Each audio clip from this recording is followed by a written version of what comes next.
with 2 points on the coordinate plane, basically what it's saying is how far apart are they? How many units apart are these 2 points? And if they're horizontal or vertical points, you can count it, right? But when it's on a diagonal, you can't just count it. You can't just say, oh, that point is 6 units away. It just doesn't work like that. So instead, what we do is we use the horizontal and the vertical to help us find it. So let me just explain to you where distance formula comes from.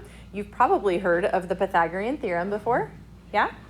That's where the distance formula is coming from, because basically what it's saying is the difference here, okay, we would call that A, for instance, that length of A, and the distance here, we would call a length of B. If we square both of them, right, A squared plus B squared will equal this distance, which in this case they're calling D. So it would equal the D squared side if it's a right triangle, which this one is, okay? Well, the way we come up with our A is we find the difference. Remember, ruler postulate said you just subtract the two numbers and you'll get that value, x squared minus x2 squared. Sorry, oh my word. Guys, I drank coffee this morning. I should not drink coffee. My mouth gets going and my brain can't keep up. Let's try again. x2 minus x1, and then we square it, is like our A value squared, okay? So if you look at this setup, basically what happened is this was A squared plus B squared equals D squared, but then to solve for D, they took the square root of that, which means you have to take the square root of this, and we end up with D equals all of this fancy business, okay? So the distance formula and the Pythagorean theorem should feel very similar, and we're going to use that a lot. So here's Pythagorean theorem, right? Here's distance formula.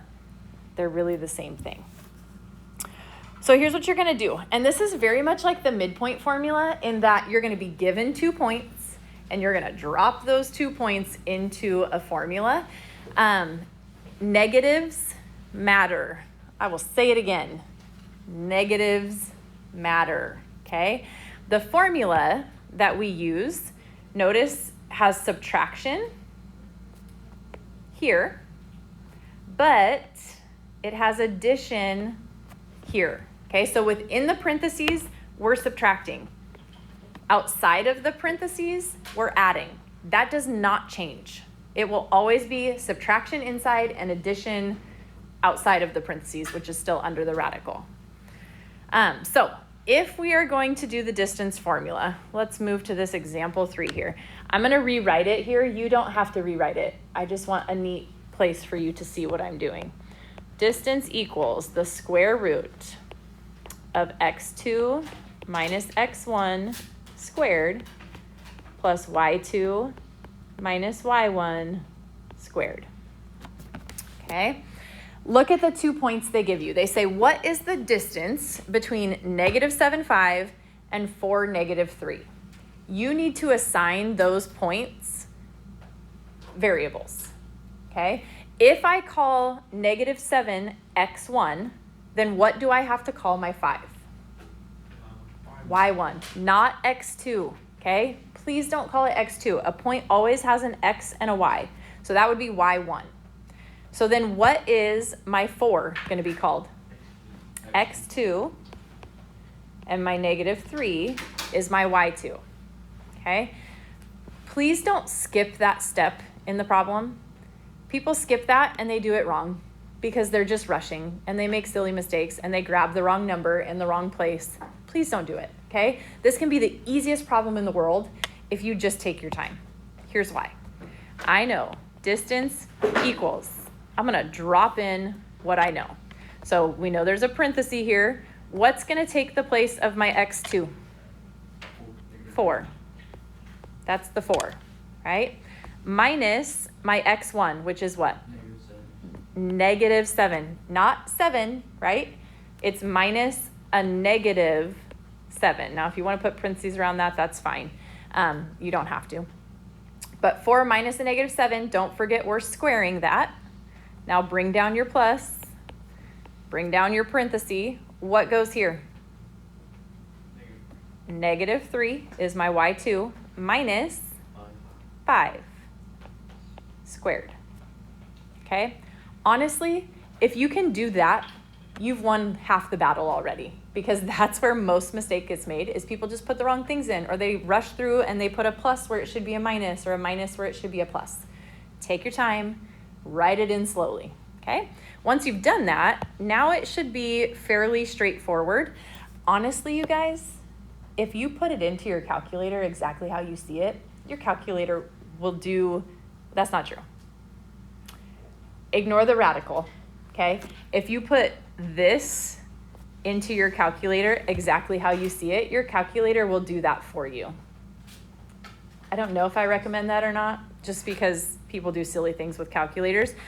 If you put the whole thing into your calculator how you see it, it's wrong. So don't put the square root of, because here's what happens. Your calculator does this, and it starts a parenthesis for you. That's saying, here's what goes under the radical. So if you're going to plug it all in as one shot, it's okay, but then you have to plug the rest of this in still. So I have to start another parenthesis, then 4 minus a negative 7 parenthesis squared. See how it gets a little confusing with all these parentheses? So you can do it. You can plug it all straight into your calculator this way. It's just risky. You risk making a silly parenthesis mistake, okay? What I would do is, rather than plug it all straight into your calculator, I would just simplify it using PEMDAS. So 4 minus a negative 7 is 4 plus 7. So that's 11 squared. Negative 3 minus 5. Now here's where a lot of people make another mistake. What's negative 8 squared? Positive 64. But plug that into your calculator. Negative 8 squared. It's going to tell you negative 64. Don't trust your calculator there. Your calculator thinks you're saying, what's the opposite of 8 squared? You're saying, what's the opposite of 8 squared, right? So if you're going to plug it into your calculator, plug it in like this. Negative 8 in parentheses squared, okay?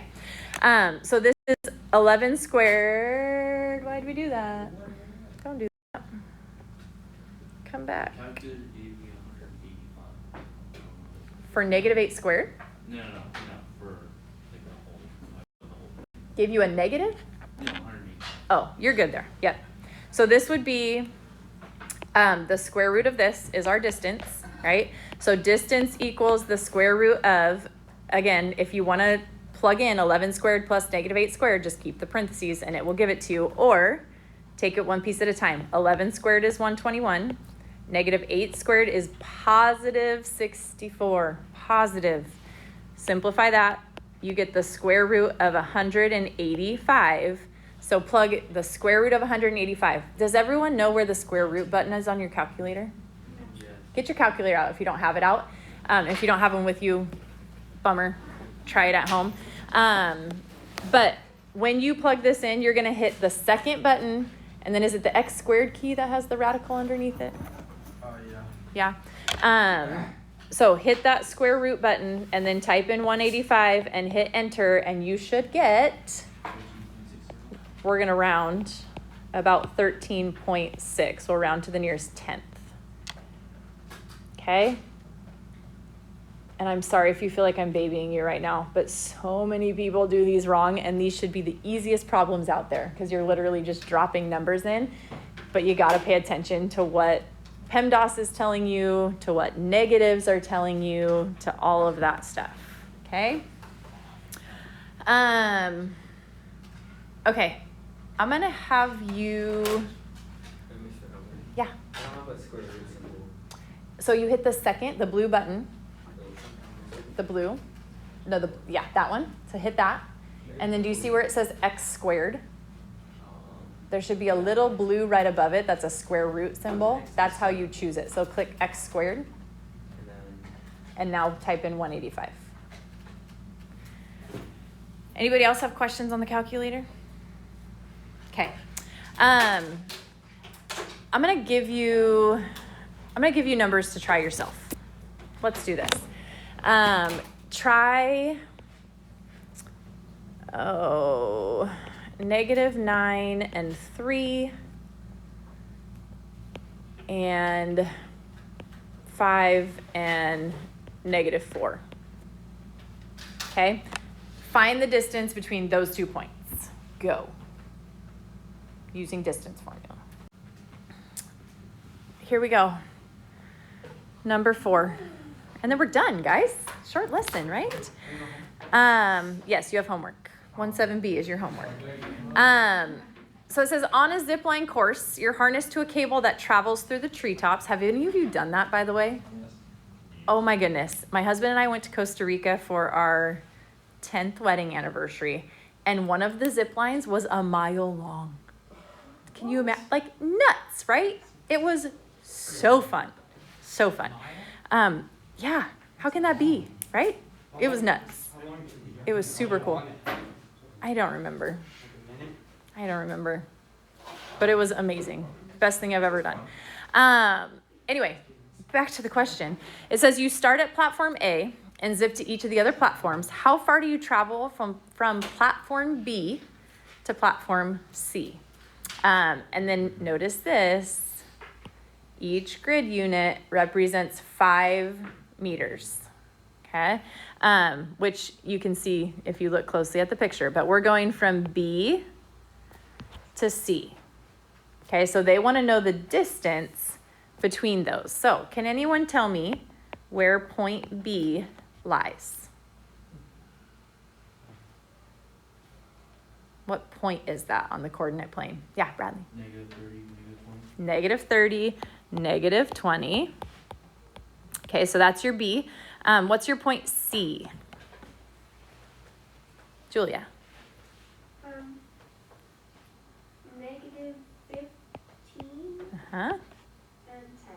Yes, -15, 10. Okay, so you're just naming those points, and now one more time, doing the distance formula. So if we plug this into distance formula, I would call this x1, y1, and this x2, y2, and now we plug it in. So distance equals, by the way, if you're the type that just wants to plug this into your calculator, I still highly, highly recommend that you show me the first step of it, that you show me what you plugged in where, because if you show me nothing, and this is a 3-point problem, I have to give you 0 out of 3 points on a quiz or a test. If you show me what you plugged in and all you did was a negative wrong, I'll take like a half off. That's 2.5 out of 3. That's pretty good compared to a 0 out of 3, right? So show me what you're doing.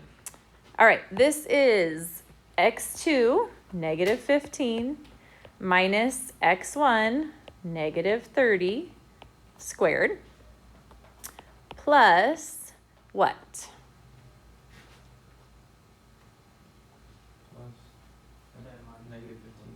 10, right? The y2 minus the y1, -20 squared. Okay, and don't forget the squareds. Those are easy to leave off too. Then from here, we just simplify. So simplify what we know. This is minus a negative is plus a positive. So -15 plus 30 is 15 squared. Plus, this is plus a positive again. So 10 plus 20 is 30 squared, which is the square root of 1125. 1,125. So our distance, take the square root of 1125. Do you guys know what my little squiggles mean? Do you know what these are? It's like approximately, right? About. This comes out to what? To the nearest 10th. Did you plug it in? Yeah, Brad. 33.5. And now this one, they asked you to find it. It said each grid unit represents 5 meters, so 33.5 meters. So if there's something to label it. If they don't give you the units, then I don't typically require you to put the units there. Any questions on that?